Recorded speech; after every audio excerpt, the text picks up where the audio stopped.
Aloha Keakua, or breath of life as the Hawaiians say, to episode 5 in our soul-inspiring Hawaii series. From living in a pop-top Westie on Maui for 2 weeks of endless adventure, to having a terrifyingly beautiful time getting stoked on Oahu.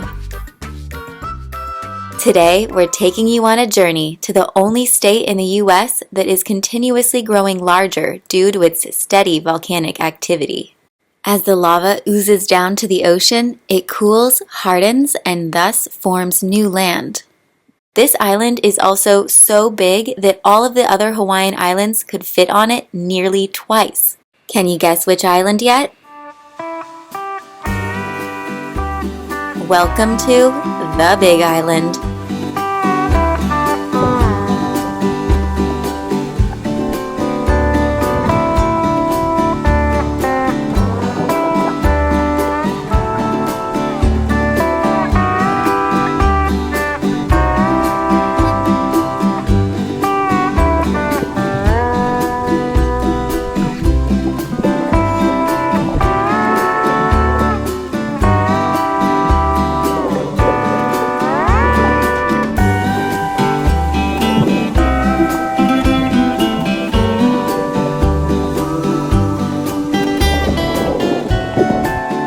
Getting to know the islands of Hawaii below the surface has been one of the most incredible experiences, but being on land has its perks too.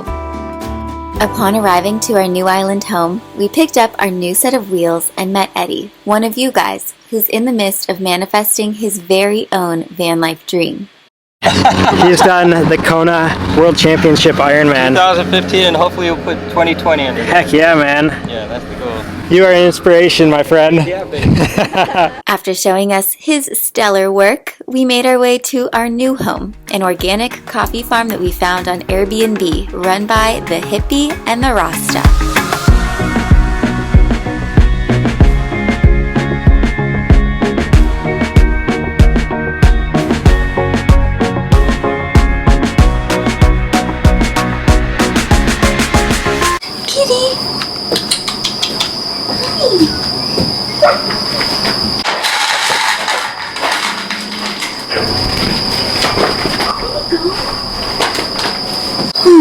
Kitty cat.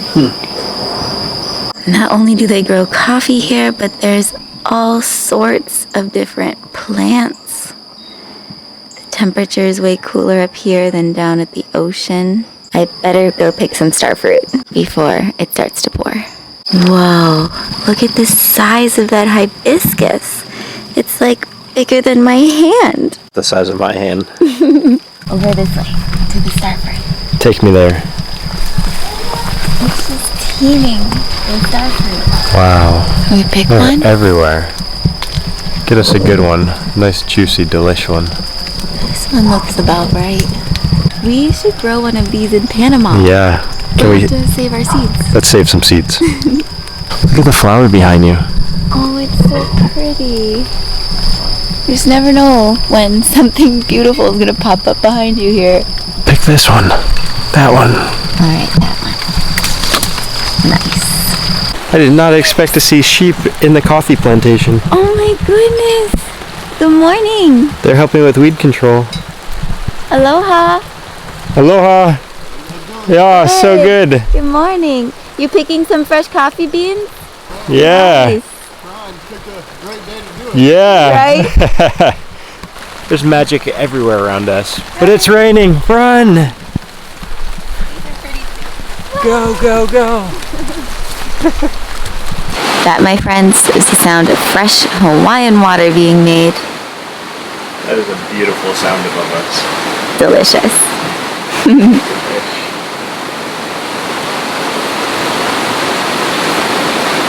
Look at that.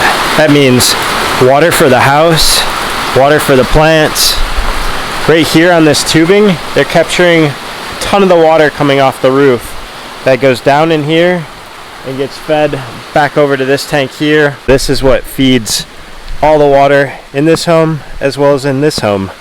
Then Jen, who runs this lush little coffee farm and Airbnb, gave us a tour and taught us all about their coffee making process. So this is the red cherry from off the tree. This is once it's pulped and you can see that the skin is removed and you're left with the bean itself. This is after it's gone through the dry mill. This is parchment. Whoops, so then this should be... The other way.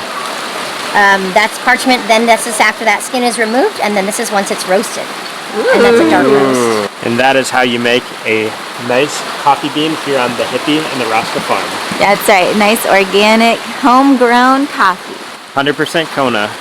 She showed us the different machines they use and explained how all the work is done by woofers, people who volunteer their services on organic farms in exchange for housing.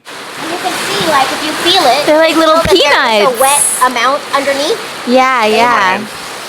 So we rake it like a couple times, you know, a week to make sure that it doesn't mold. Too much rain is coming down. Smells like coffee around here.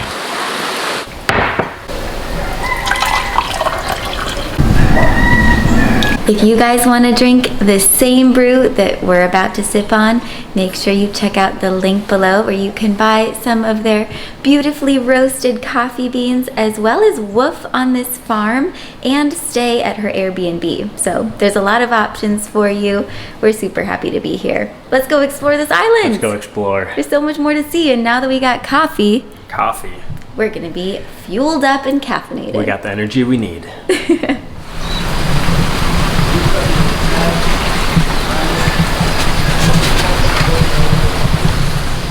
From there, we explored the nearby national park, learning more about the history of the land and people. I see them everywhere. Yeah, there's goats all around. Goats and lava. A sacred land. Look at this flow right here. Whoa. Big crack in the flow. Whoa. And out popped a tree. Look at them all. Wow. We're outnumbered. Yeah. As we made our way around the island, we headed towards South Point, where we couldn't miss out on the chance to hike the 2.5-mile trek to Papakolea Beach, a literal hidden gem, being that it's one of 4 green sand beaches in the world.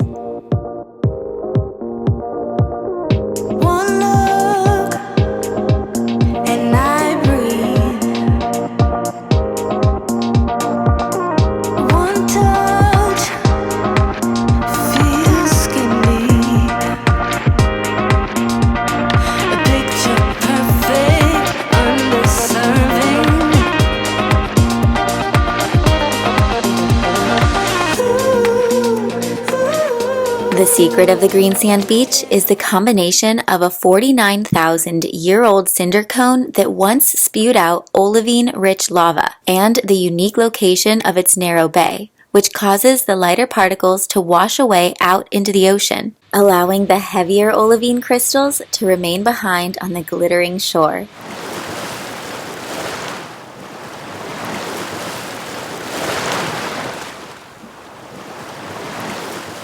From there, we set sail for yet another national park, Hawaii Volcanoes, where we hiked the 4-mile loop across the Kilauea crater floor.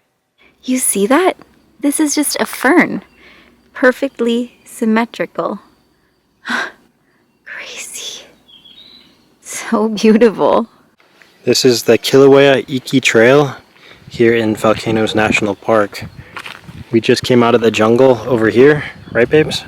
We did. It was stunning, and now we're in this wild, barren landscape. Wow. This is the activity of a lava flow back from the 50s. He just created this whole lake full of magma, and now it's hardened. Magma. Such a fun word to say. Magma. This national park was located just 15 minutes away from the incredible treehouse that we got to call home for 2 dreamy, dreamy days. But you're gonna have to wait till next week to see more of that. Get excited! After falling in love with the Hilo side of the island, there was just one more spot we wanted to squeeze in before wrapping things up. The sacred Waipio Valley, which at one time was densely populated and home to the old Hawaiian kings.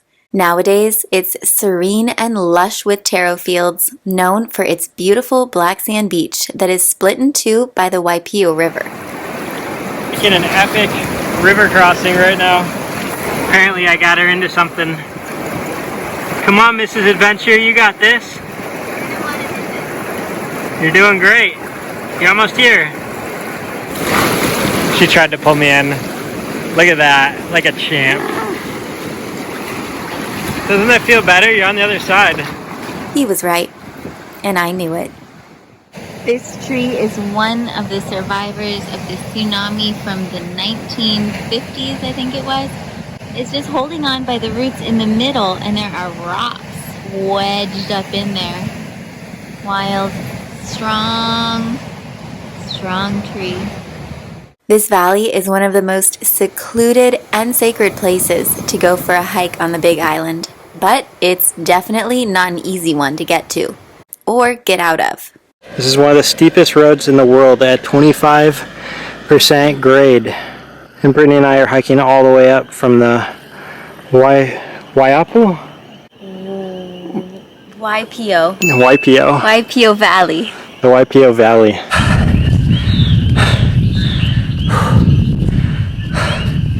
Almost there. As always, the view from the top made everything better. Join us next week as we take you with us on a tour through one of the most popular Airbnbs in the world. And then, after that, it's Panama, where we are right now, building life and community with none other than Jordan and Kaylee of the Nomadic Movement. Make sure to like, subscribe, and turn on notifications if you haven't already so you don't miss a beat of this wildly unpredictable journey. Thanks for being such a special and encouraging part of it. See you soon!